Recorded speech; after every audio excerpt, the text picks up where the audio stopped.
नमस्कार, शाम के 7 बज गए हैं। वक्त हो चुका है बड़ी खबर का। एनडीटीवी इंडिया के साथ इस वक्त आप हैं। मेरा नाम है अंकित त्यागी। आज जो 3 बड़ी खबरें जिन पर हमारी नजर बनी रहेगी उनके बारे में आपको बता देते हैं। सबसे पहले चर्चा करेंगे अब से बिल्कुल कुछ देर पहले प्रधानमंत्री पर अपशब्द इस्तेमाल करने के आरोप में जो आज बड़ी नाटकीय ढंग से पवन खेरा, जो कांग्रेस के वरिष्ठ नेता हैं, प्रवक्ता हैं, उनको जिस तरीके से असम पुलिस ने पकड़ा और सुप्रीम कोर्ट से राहत के बाद उनको अब छोड़ दिया गया है, जमानत मिल गई है। पवन खेरा की पूरी कहानी के ऊपर बात करेंगे। और क्या असम की पुलिस आजकल कुछ विरोधियों के खिलाफ ज्यादा ही एक्टिव है, इस सवाल पर भी चर्चा करेंगे। फिर बात करेंगे भिवानी में जो केस हम लगातार पिछले कई दिनों से बड़ी खबर पर ट्रैक कर रहे हैं। भिवानी के केस में नासिर और जुनैद की हत्या के 8 आरोपियों की तस्वीरें भी जारी हुई हैं।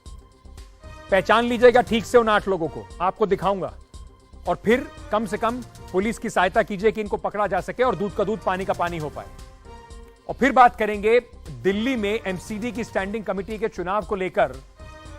दिल्ली की जो एमसीडी है, यानी कि म्युनिसिपल कॉर्पोरेशन का दफ्तर, सदन जो है, वो कैसे एक अखाड़े में बदल गया। बिल्कुल ऐसा लग रहा था, बचपन में आप WWF देखते थे ना, बिल्कुल ऐसा लग रहा था कि एक से बढ़ के एक पहलवान एक दूसरे को पटकनी देने आ रहे हैं। राजनीतिक तौर पर नहीं, शारीरिक तौर पर एक दूसरे को पटकनी देने आ रहे हैं। इन शर्मसार करने वाली तस्वीरों से भी आपको रूबरू कराएंगे। चलिए आगे बढ़ते हैं। सबसे पहले बात करते हैं पवन खेरा के बारे में।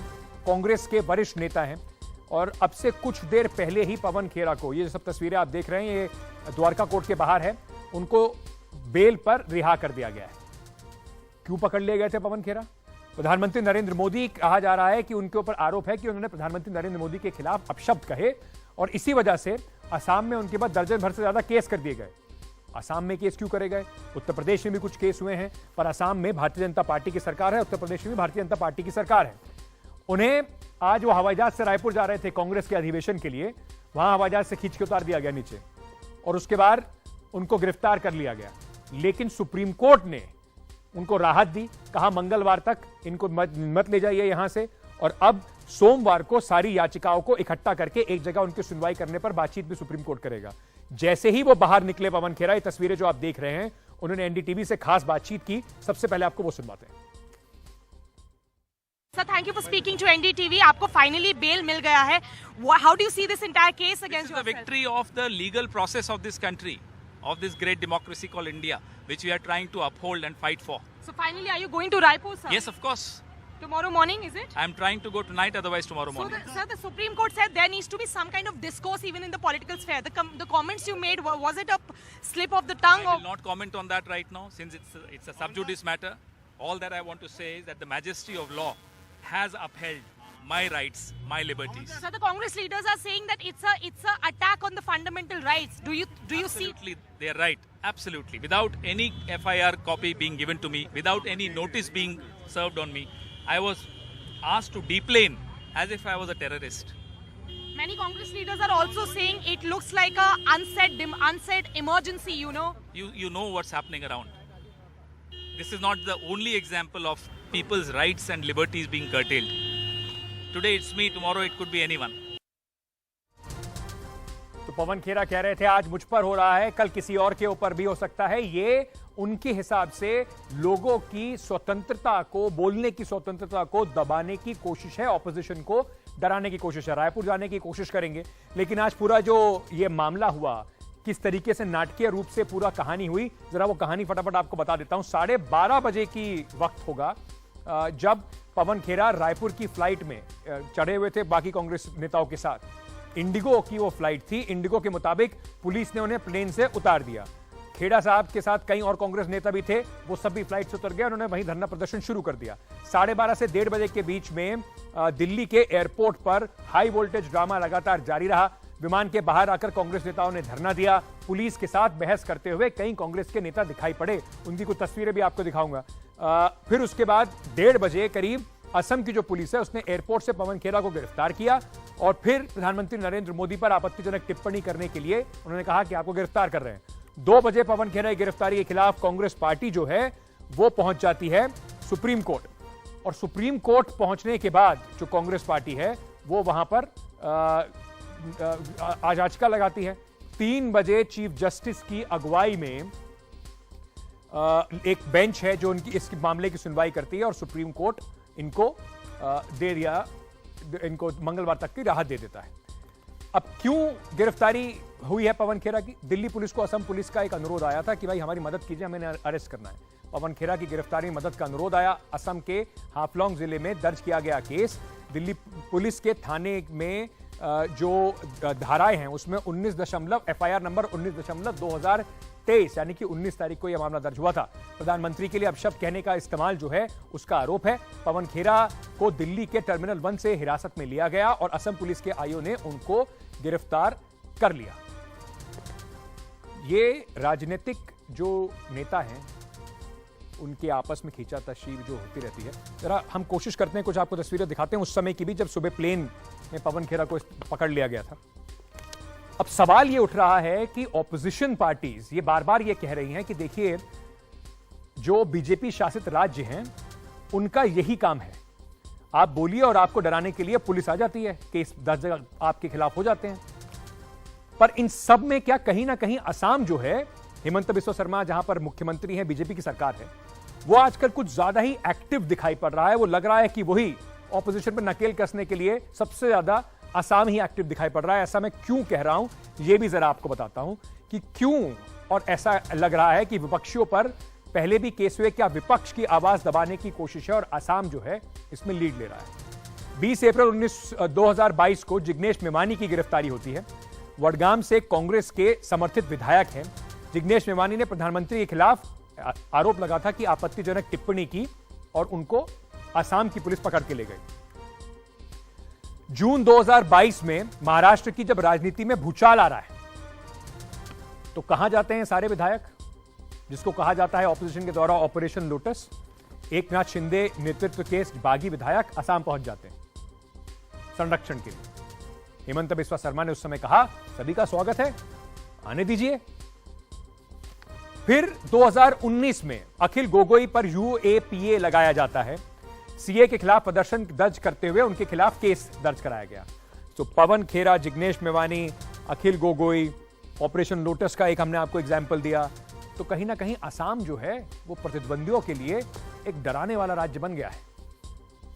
जुबान बंद कर लीजिए वरना असम की पुलिस आपको ले जाएगी, ऐसा एक प्रतिद्वंदी कह रहे हैं, कांग्रेस कह रही है, ऑपोजिशन कह रही है कि भैया माहौल बनाया जा रहा है।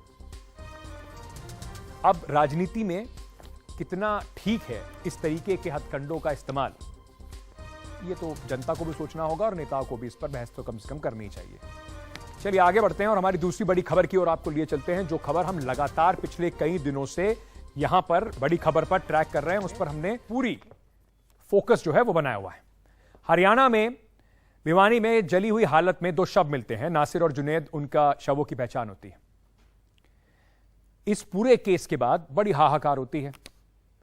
बार बार पूछा जाता है कि मोनू मानेसर नाम का तथा कथित गौरक्षक कहां है जिसके ऊपर आरोप है।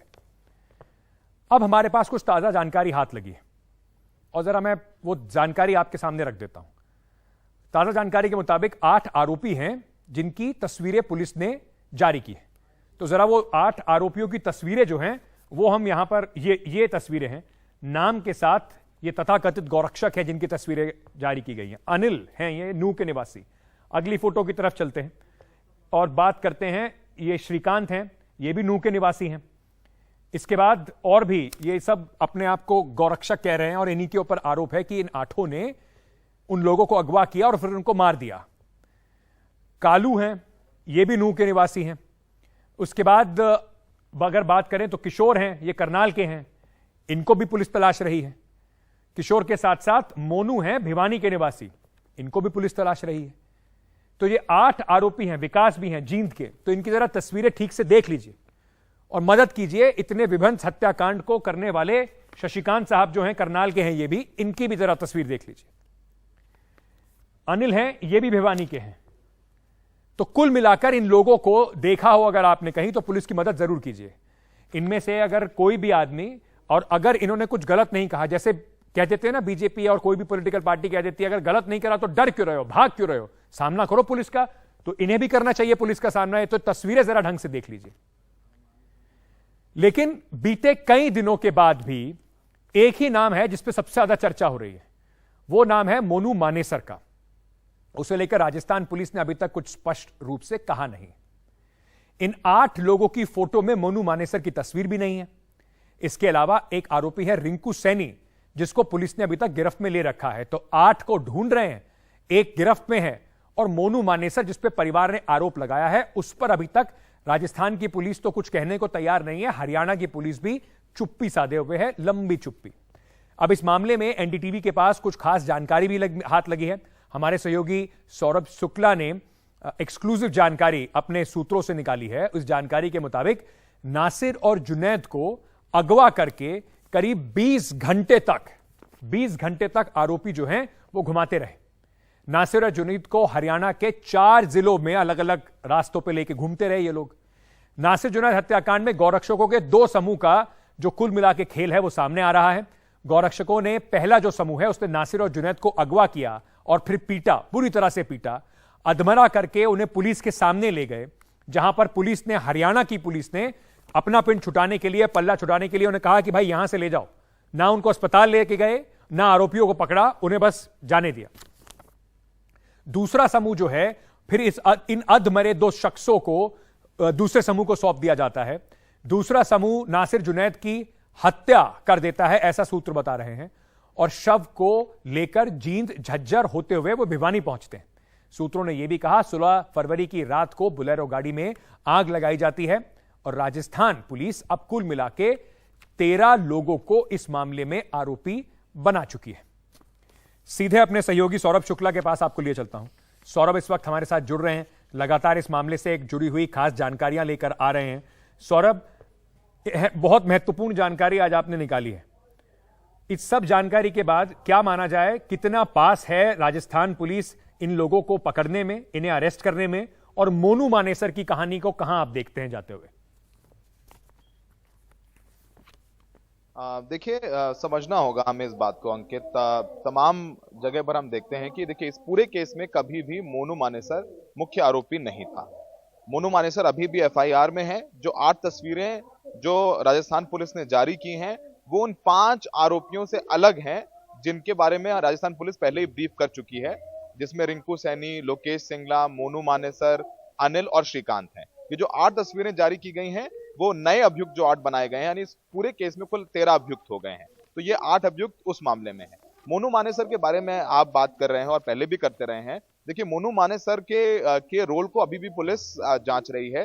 वो अभी भी एफआईआर में है, वो भी अभी भी मुजरिम की तरह उसको ट्रीट किया जा रहा है, उसको ढूंढा जा रहा है। उसके लाइसेंस को, उसके पास गन है, उसके गन लाइसेंस को कैंसिल करने के लिए नोटिस भी दे दिया गया है। तो मोनू मानेसर पर एक अलग तरीके से कार्रवाई शुरू हो गई है।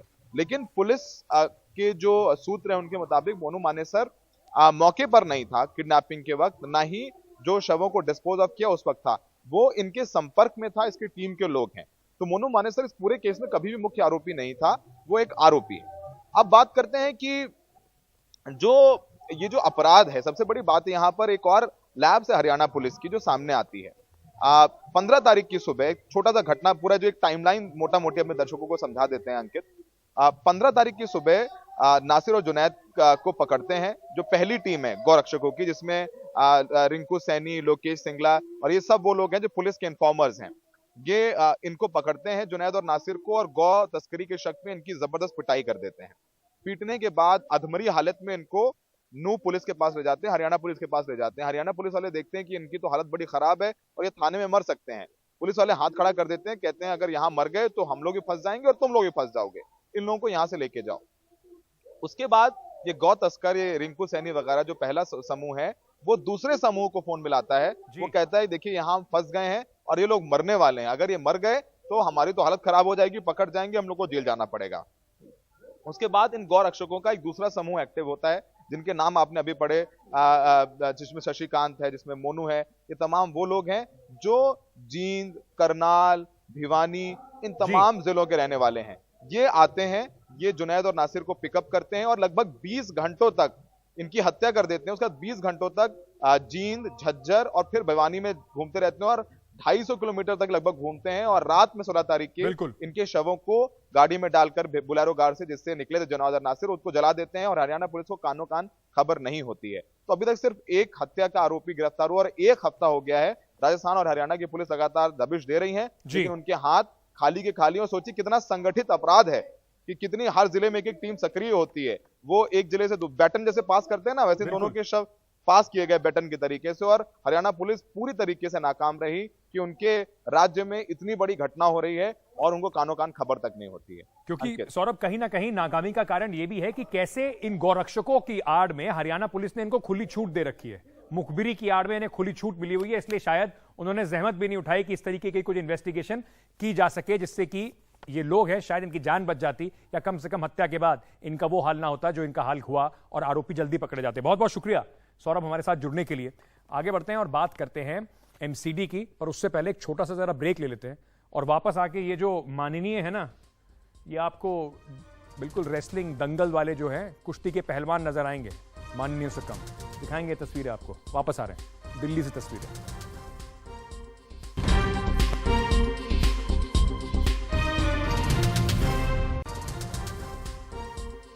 दिल्ली में कुछ ऐसी घटना हुई जिसने शायद देश को शर्मसार जरूर किया। ये जो तस्वीरें आप देख रहे हैं, जरा 5 सेकंड के लिए फुल फ्रेम ये तस्वीरें दिखाता हूं आपको। ये किसी मछली बाजार की नहीं, किसी अखाड़े की नहीं, ये तस्वीरें जो हैं ये दिल्ली की एमसीडी का जो सदन है उसकी तस्वीरें हैं। ये देखिए, यहां पर कहा जाता है कि गोली से नहीं बोली से, यानी कि राजनीतिक प्रतिद्वंदियों को अपनी भाषा से, अपने तर्कों से आपको परास्त करना होता है।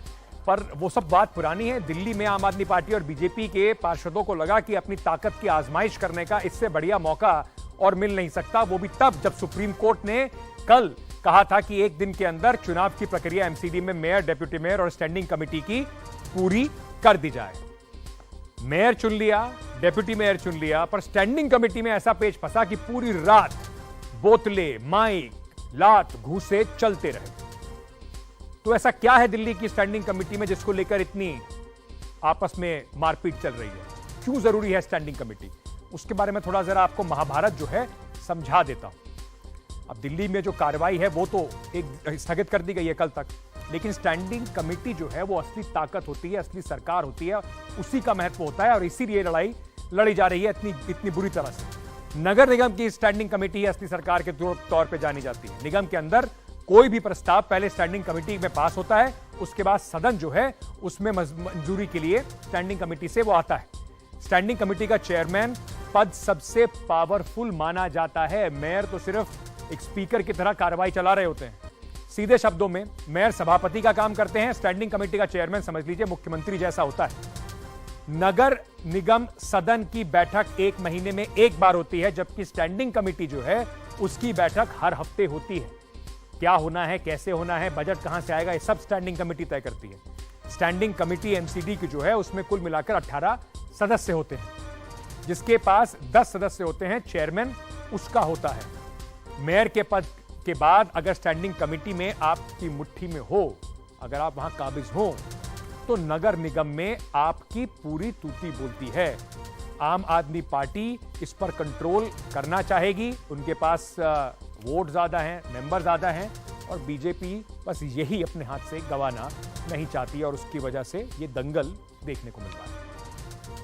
छोटा सा एक ब्रेक ले रहे हैं। बड़ी खबर में आज इतना ही। आपसे होगी फिर मुलाकात। बने रहिए एनडीटीवी के साथ।